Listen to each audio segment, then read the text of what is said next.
प्यारे बच्चों, हम लोग मोल कॉन्सेप्ट सीरीज में आगे बढ़ते हैं और आगे हमारा एक नया टॉपिक स्टार्ट हो रहा है जिसे हम लॉज ऑफ केमिकल कॉम्बिनेशन के नाम से जानते हैं। क्लास 11 हम बेसिक कॉन्सेप्ट का केमिस्ट्री एनसीईआरटी 11 की जो फर्स्ट पार्ट है उसमें इसके बारे में कंप्लीट डिटेल में डिस्कशन किया गया है ना।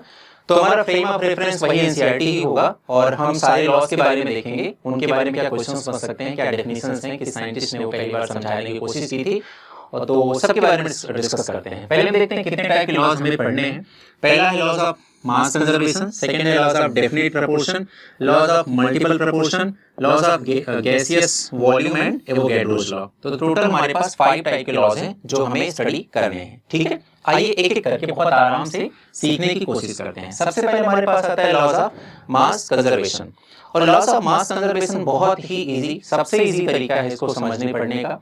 जब भी हम कोई केमिकल रिएक्शन कराते हैं तो उस केमिकल रिएक्शन में हमें पता है हर एक केमिकल रिएक्शन में 3 चीजें होती हैं। एक होता है रिएक्टेंट और रिएक्टेंट को कन्वर्ट कराता है प्रोडक्ट में कौन? रिएजेंट। तो अगर मैं रिएजेंट को थोड़ी देर के लिए नेग्लेक्ट कर दूं तो हमारे पास 2 ही चीजें होती हैं, रिएक्टेंट एंड प्रोडक्ट। ठीक है, जब हम किसी भी केमिकल रिएक्शन में किसी रिएक्टेंट का मास देखते हैं, यानी कि प्रॉपर मास निकाल लीजिए और फिर प्रोडक्ट का प्रॉपर मास निकाल लीजिए, तो आप ऐसा पाएंगे कि रिएक्टेंट का मास जितना था उतना ही मास प्रोडक्ट के मास में कन्वर्ट हो गया।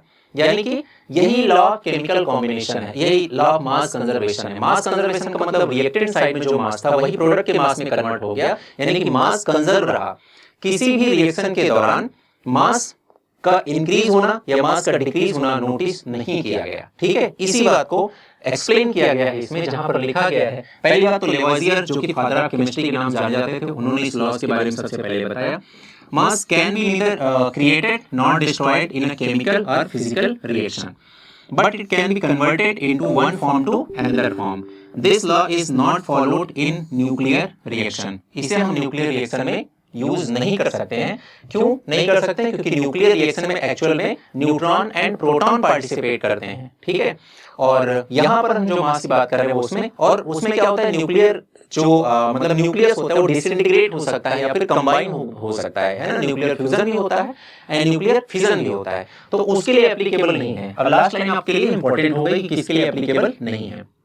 ठीक है, क्या देखते हैं हम लोग? देखो 2 कंडीशन बनेगी। एक कंडीशन तो ये होगी कि if reactant is converted into product completely, then अब पूरा का पूरा रिएक्टेंट पूरे के पूरे प्रोडक्ट में कन्वर्ट हो गया, यानी कि रिएक्टेंट का mass is equal to product का मास। कंडीशन नंबर 2 क्या बनेगी? जब रिएक्टेंट पूरी की पूरी तरह से प्रोडक्ट में कन्वर्ट नहीं हो रहा है तो रिएक्टेंट का mass is equal to product का मास प्लस बचा हुआ अमाउंट ऑफ रिएक्टेंट। ठीक है, ऐसे 2 कंडीशन बनेगी जो बहुत इजी है सीखने समझने में। आइए देखते हैं इसमें क्या है। Mass of reactant is equal to mass of product, क्योंकि रिएक्टेंट पूरा पूरा प्रोडक्ट में कन्वर्ट हो गया है तो और कोई तरीका भी नहीं है समझने का। ठीक है, अब जैसे यहाँ पर C+O2 गिव्स CO2 है, कार्बन का मास कितना हो जाएगा? यहाँ पर हम लिख सकते हैं 12 ग्राम हो जाएगा। ठीक है, ये लिख दिया हमने। प्लस ऑक्सीजन का कितना हो जाएगा? एक ऑक्सीजन का 16 होता है, तो 2 ऑक्सीजन का 16 प्लस 16 इज इक्वल टू 32 हो जाएगा। तो यहाँ पर 32 आ गया। ठीक है, अगर हम ये दोनों ऐड कर लेते हैं तो 2 + 2 कितना हो जाएगा? 4 एंड 3 + 1 कितना हो जाएगा? 44। तो 44 ग्राम आ गया इधर। यहाँ पर कार्बन कितना हो जाएगा? 12 प्लस ऑक्सीजन का कितना होता है? 16, और 2 ऑक्सीजन है तो 2 × 16, तो ये कितना हो जाएगा? 32 प्लस 12 आ जाएगा, और ये भी कितना हो जाएगा? 44 ग्राम आ जाएगा। तो आपने क्या देखा कि जब रिएक्टेंट कंप्लीटली प्रोडक्ट में कन्वर्ट हो जाता है तो mass of reactant is equal to mass of product हो जाता है। 2 आपके लिए हमने दे दिया होमवर्क में, आप इसको खुद से कर सकते हैं। ठीक है, एक में हैबल प्रोसेस से अमोनिया बनाने की बात की गई है, एक में कैल्शियम कार्बोनेट को हम लोग हीट करके कैल्शियम ऑक्साइड एंड CO2 में कन्वर्ट कर रहे हैं। ठीक है, कोई और कुछ खास नहीं। अब देखते हैं अगर if reactant is not completely converted into product तब क्या होगा? तो mass of reactant is equal to mass of product formed plus mass of reactant left. ठीक है, यानी कि रिएक्टेंट प्रोडक्ट में कन्वर्ट हुआ लेकिन 100% कंप्लीट कन्वर्जन नहीं हुआ है, तो जितना रिएक्टेंट प्रोडक्ट में कन्वर्ट हुआ है प्लस जितना रिएक्टेंट बच गया है, दोनों का combined mass is equal to reactant का मास। ठीक है, बस इतना सोचना है। जैसे यहाँ पर मान लेते हैं कि हमारे पास कैल्शियम का मास कितना होता है? सब लोग जानते हैं 40 होता है ना। 20 एटॉमिक नंबर होता है और 40 इसका एटॉमिक मास हो जाएगा, प्लस कार्बन का 12 हो जाएगा, प्लस 3 ऑक्सीजन है, एक ऑक्सीजन का कितना होता है? 16 होता है, तो ये हो गया 48 हो गया, प्लस ये 12 हो गया, और 12 प्लस 48 60 हो गया, 60 प्लस 40 कितना हो गया? ये आ गया 100 आ गया। ठीक है, और मान लेते हैं कि ये 100 है और यहाँ पर हमारे पास ये जो कैल्शियम ऑक्साइड बनेगा, वैसे बनना कितना चाहिए, तो ये 56 बनेगा, ये 44 बनेगा। लेकिन मान लेते हैं कि ये ऐसा कहते हैं कि 100 ग्राम कैल्शियम कार्बोनेट को जब हमने हीट किया तो हमें केवल टोटल 60 ग्राम ही प्रोडक्ट मिला। ये तो एक्सपेक्टेड है बेटा, लेकिन हम कह रहे हैं केवल 60 ग्राम मिला। तो हम कहेंगे यार देखो 100 ग्राम रिएक्टेंट लिया था, 60 ग्राम प्रोडक्ट मिल चुका है, यानी कि अभी कन्वर्जन चल ही रहा है, अभी कंप्लीट कन्वर्जन नहीं हुआ है। 60 ग्राम चूंकि मिल चुका है, यानी कि 40 ग्राम अभी रिएक्टेंट कन्वर्ट होना बाकी है। ठीक है, इस तरह से हम रिमेनिंग अमाउंट ऑफ रिएक्टेंट का भी अमाउंट निकाल सकते हैं, मास निकाल सकते हैं। ठीक है, तो ये मेथड इसके लिए हो गया। आगे देखते हैं, नेक्स्ट है लॉ ऑफ डेफिनिट प्रपोर्शन, है ना। डेफिनिट प्रपोर्शन अपने नाम से लग रहा है, डेफिनिट मतलब कंफर्म, निश्चित, है ना, और या कह सकते हैं डिटरमिन्ड। और कॉम्पोजिशन का मतलब कि जब हम कोई मॉलिक्यूल बनाते हैं तो उस मॉलिक्यूल को बनाने वाले डिफरेंट डिफरेंट एटम्स होते हैं, और उन एटम्स का जो परसेंटेज होता है वो, या फिर रेशियो होता है, प्रपोर्शन होता है, वो किसी भी कंपाउंड को बनाने के लिए कंफर्म होता है, पहले से ही कन्फाइंड होता है। ठीक है, किस साइंटिस्ट ने इसके बारे में सिखाया था, प्राउस ने सिखाया था। कैसे निकालते हैं, ratio of components by weight remain same no matter what is the source of component और मेथड ऑफ प्रिपरेशन। ठीक है, फर्क इस बात से नहीं पड़ता है कि हमने किस मेथड से उस प्रोडक्ट को बनाया है और हम किस सोर्स से उसको लेके आ रहे हैं। मैं एक एग्जांपल देता हूं आपको। आपने वाटर सब लोगों ने सुना है। अब मैं आपसे पूछूं कितने टाइप के वाटर आप जानते हैं, तो आप क्या क्या एग्जांपल दे सकते हैं, क्या आंसर दे सकते हैं। आप कह सकते हैं यार हमें रेनी वाटर पता है, रेन वाटर पता है, हमें सी वाटर पता है, हमें रिवर वाटर पता है, हमें टैप वाटर पता है ना, हमें मिनरल वाटर पता है। तो मैं कहूंगा सारे वाटर में वाटर का फॉर्मूला क्या होता है, तो आप बताएंगे H2O होता है। तो मैं कहूंगा अब आप H2O जब आप बनाएंगे, डजंट मैटर कि H2O आपने किस सोर्स से बनाया, कहां से लेके आए, किस केमिकल रिएक्शन से बनाया, अगर H2O बन गया तो in case of H2O hydrogen and oxygen का जो बाई मास रेशियो आएगा वो हमेशा कंफर्म रहेगा, वो हमेशा डेफिनेट रहेगा। ठीक है, वो हमेशा कांस्टेंट रहेगा। ठीक है, और इस वजह से लॉ बनता है लॉ ऑफ डेफिनेट प्रपोर्शन। जैसे वाटर के बारे में अगर हम बात करें तो H और O का, हाइड्रोजन का मास कितना हो जाएगा 2 बाई मास, और ऑक्सीजन कितना हो जाएगा 16। अब किसी भी सोर्स से हम वाटर लेके आए हमेशा उसका रेशियो यही आएगा 2:16 2:16 2:16। ठीक है, आ गया सबको समझ में, बहुत टफ तो नहीं है। अब यहां पर सेम एग्जांपल यहां भी ले सकते हैं। हमने CO2 देखो, एक तो इनसे CO2 बना दी हमने, और एक हमने कैल्शियम कार्बोनेट को ब्रेक करके CO2 बना दी। लेकिन दोनों CO2 के केस में कार्बन का मास कितना होगा 12 होगा, और ऑक्सीजन का कितना होगा 32 होगा। तो रेशियो जो आएगा वो 12:32 ही आएगा। आप इसको और सिंप्लीफाई कर सकते हैं, मैंने बेसिक लिख दिया। ठीक है, अब आते हैं law of multiple proportion. Third law है, टोटल 5 लॉज है हमारे पास। लॉ ऑफ मल्टीपल प्रपोर्शन हमारे पास है। अभी को इसमें कह ही रहा है मल्टीपल प्रपोर्शन, यानी कि 2 एटम होंगे, 2 एटम मिलकर के मल्टीपल कंपाउंड बनाएंगे इन डिफरेंट प्रपोर्शंस, है ना।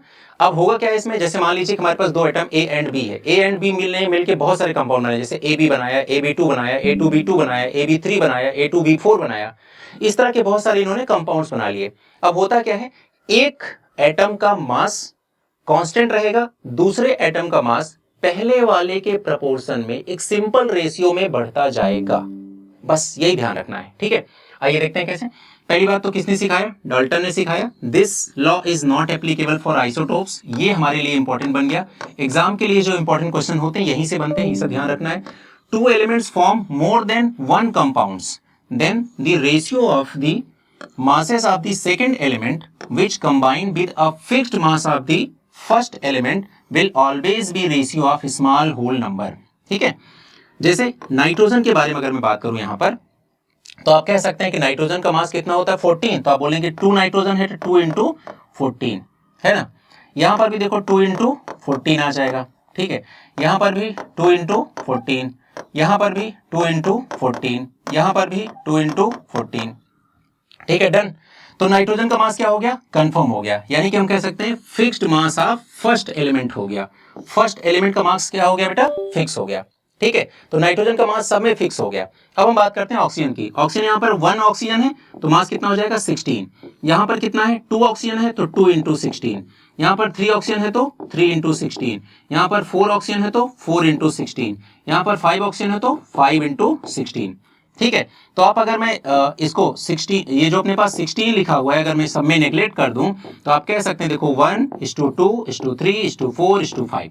तो आपने क्या देखा, जो सेकंड एलिमेंट था हमारा, mass of the second element which combine with the fixed mass of the first element will always be ratio of small whole number. हमेशा एक एलिमेंट का मास फिक्स रहेगा, दूसरे एलिमेंट का मास सिंपल प्रोपोर्शन में या सिंपल होल नंबर में increase करता जाएगा। जैसे पहले में एक एटम ने पार्टिसिपेट किया, दूसरे में 2 करेंगे, तीसरे में 3 करेंगे, चौथे में 4 करेंगे, चौथे कंपाउंड में। ठीक है, इस तरह से लॉ ऑफ मल्टीपल प्रोपोर्शन हम लोग सॉल्व कर सकते हैं। ठीक है, चलिए आगे देखते हैं, एक क्वेश्चन देख लेते हैं। Which of the following does not follow law of multiple proportion.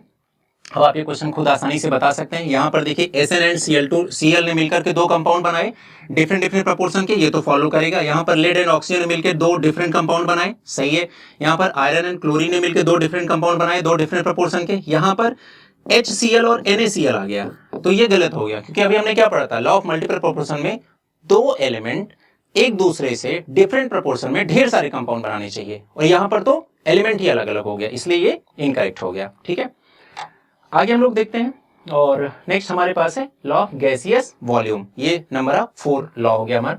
किसने दिया था सबसे पहले, गैलुसैक नाम के साइंटिस्ट ने समझाया था। इन्होंने कहा in gaseous reactions at same temperature and pressure reactants combine with simple ratio of product. ठीक है, तो ये ध्यान रखना है कि अगर टेम्परेचर एंड प्रेशर हमारा कांस्टेंट हो जाए तो हाइड्रोजन एंड Cl2 ने जैसे रिएक्शन करके 2HCl बना लिया, तो अगर इसका 1 मोल इससे रिएक्शन करता है इसके 1 मोल से, तो इसका कितना बन जाएगा, 2 मोल बन जाएगा।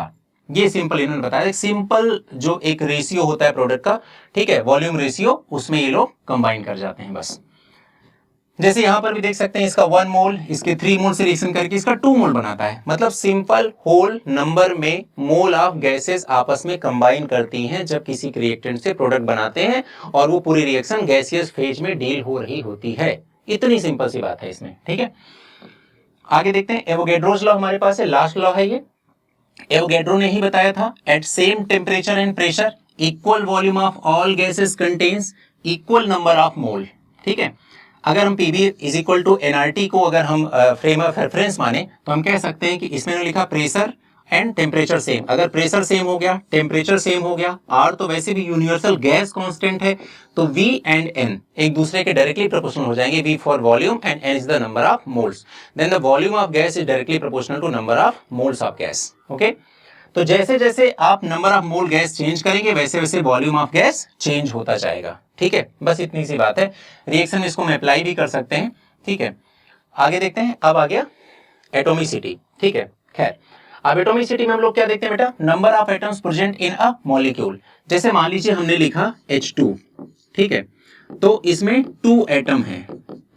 2 एटम होने की वजह से इसे हम क्या बोलेंगे, डाई एटॉमिक। क्लियर। इसी तरह से मान लेते हैं हमारे पास O3 है, या फिर हम लोगों ने लिख दिया SO2 लिख दिया।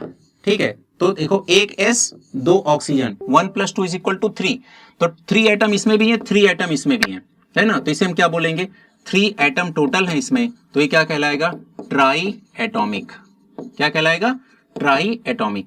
जैसे मान लीजिए हमने लिखा HNO3, तो यहां पर 1 + 1 + 3, 1 + 1 + 3 = 5। अगर हमने लिख दिया H2SO4, तो यहां पर देखो 2, सल्फर का 1 और ऑक्सीजन का 4, तो कितना हो गया, 4 + 2 + 6 और +1 7। जिसमें ऐसे 3 से मोर देन 3 एटम हो किसी मॉलिक्यूल में, उसे हम क्या बोलेंगे, poly atomic. Poly means many, atomic means number of atoms. ठीक है, तो di atomic, tri atomic basically आपको एग्जाम के क्वेश्चंस में सॉल्व करते समय, फिजिक्स में आपको जब गामा निकालेंगे तब यूज में आ जाएगा। लेकिन जो पॉली एटॉमिक है, बस इसे जानते रहना है। जहां पर मल्टीपल एटम्स दिखे उन्हें हम पॉली एटॉमिक नाम से जानते हैं। ठीक है, मोनो एटॉमिक मतलब क्या होता है, सिंगल एटम जिसमें हो, जैसे inert gases, helium, neon, argon, krypton, xenon, radon, oganesson, ये सब मोनो एटॉमिक होते हैं। और डाई एटॉमिक जैसे O2 हो गया, Cl2 हो गया, N2 हो गया, H2 हो गया।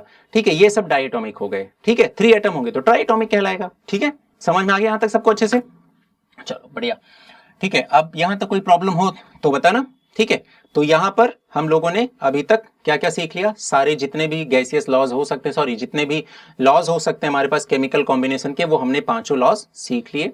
ठीक है, जब हम क्वेश्चन प्रैक्टिस सेशन में आएंगे तो इन पे हम ढेर सारे क्वेश्चंस भी कर लेंगे। ठीक है, तो बिल्कुल घबराने की जरूरत नहीं है। चलिए ये वीडियो यहीं तक रखते हैं, मिलते हैं अगले वीडियो में, तब तक के लिए अपना ख्याल रखें, खुश रहें। थैंक यू बेटा।